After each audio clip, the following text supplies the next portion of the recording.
that you must take. You gotta have that mindset that quitting is not an option. Give up?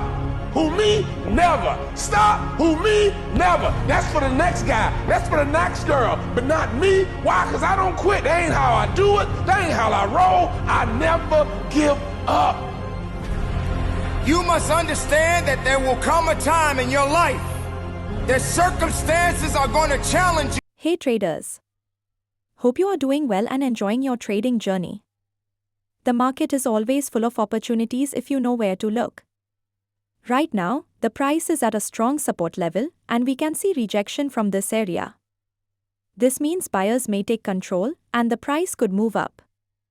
If this level holds, we might see a strong upward move. This is the kind of trade that smart traders wait for. Now, the most important part, where to enter, where to put stop loss, and where to take profit.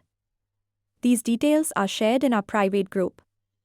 If you want to trade on your own, that's fine. But knowing how to place stop loss and spot rejection candles will make your trades much safer. If you need accurate trade signals and expert help, contact us now on WhatsApp so I can add you to the group. Don't trade alone when help is available.